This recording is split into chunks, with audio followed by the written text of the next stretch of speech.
Part 2. اب ہم part 2 کی طرف جا رہے ہیں. پارٹ 2 میں جیسا کہ آپ کو بتایا کہ ہم ڈیلی ایکسپریشنز پڑھیں گے.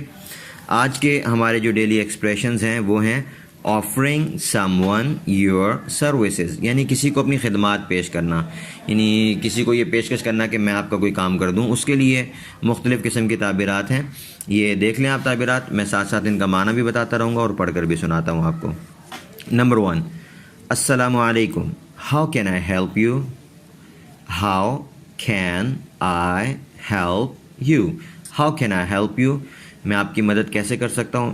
میں آپ کی کیا مدد کر سکتا ہوں، اس معنی میں ہم بولتے ہیں، یا میں آپ کی کیا مدد کر سکتا ہوں. آپ نے دیکھا ہوگا how can I help you بھی لکھا ہوتا ہے اور how may I help you بھی لکھا ہوتا ہے، MAY، how may I help you.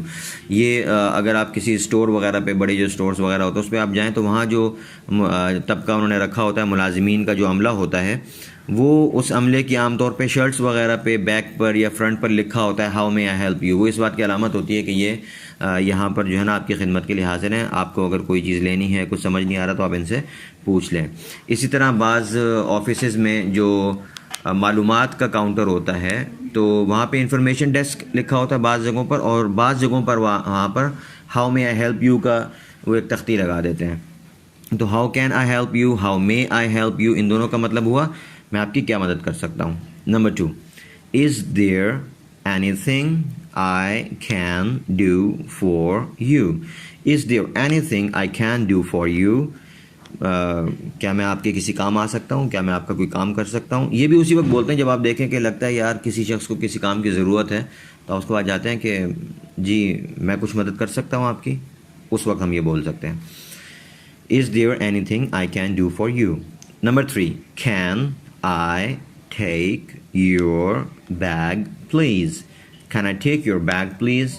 کیا میں آپ کا بیگ لے سکتا ہوں؟ یہ مطلب آپ اس کو آفر دے رہے ہیں کہ جی آپ کا سامان میں اٹھا لیتا ہوں. مثلا کوئی مہمان آئے تو انہوں نے سامان اٹھایا، تو ہم جو اردو میں کہتے ہیں نا لائیے اپنا بیگ مجھے دے دیجئے، تو وہ انگلش میں عام طور پہ اس طرح سے بولا جاتا ہے can I take your bag please, may I take your bag please.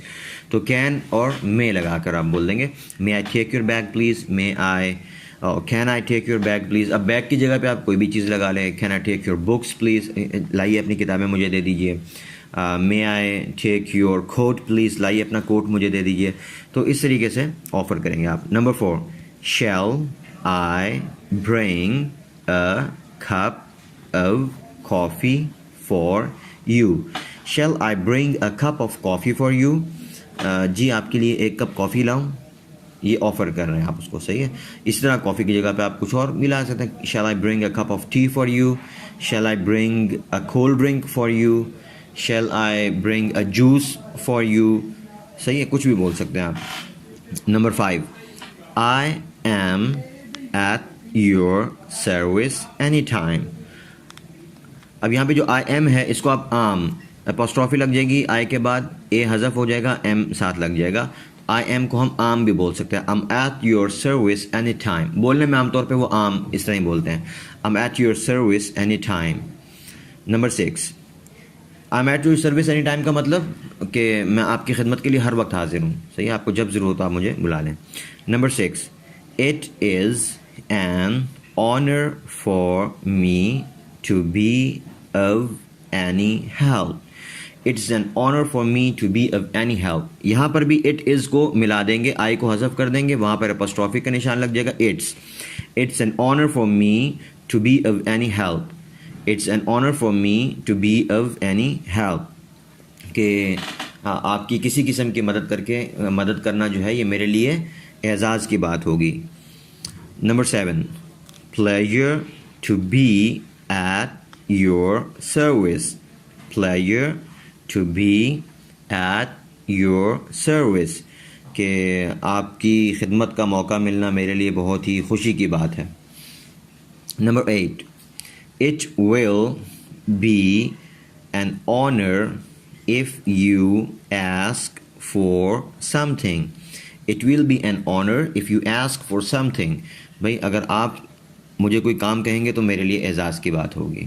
Number 9، just order and it will be done. Just order and it will be done.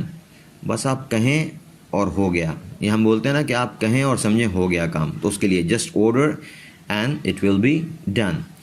اور number 10 just name it. Just name it, یہ جو آخر میں just میں جو T ہے اس کو just نہیں پڑھنا, صحیح ہے, ٹ کر کے نہیں پڑھیں اس کو, یہ ویسے ہلکا سا آئے گا. اور اب اگر آپ انگریزوں کو ان کو سنیں گے تو ان کا یہ ٹی آپ کو سننے میں نہیں ملے گا. Just name it, just just just اس طرح بول رہے ہوں گے. I have just arrived, just arrived اس طرح بولیں گے, صحیح ہے. جسٹ نیم اٹ, تو ہمارا 10واں جملہ ہے just name it. Just name it کا مطلب ہے کہ آپ بولیں تو صحیح. کہتے ہیں نا کوئی ایک آدمی کا کام ہو, یار ایک کام ہے, پتہ نہیں تم کر سکو گے یا نہیں کر سکو گے, تو وہ بولتے ہیں جسٹ نیم اٹ, آپ نام تو لیں کام کا, دیکھیں کیسے کرتا ہوں. تو یہ جسٹ نیم اٹ کا مطلب آپ بولیں تو صحیح. اس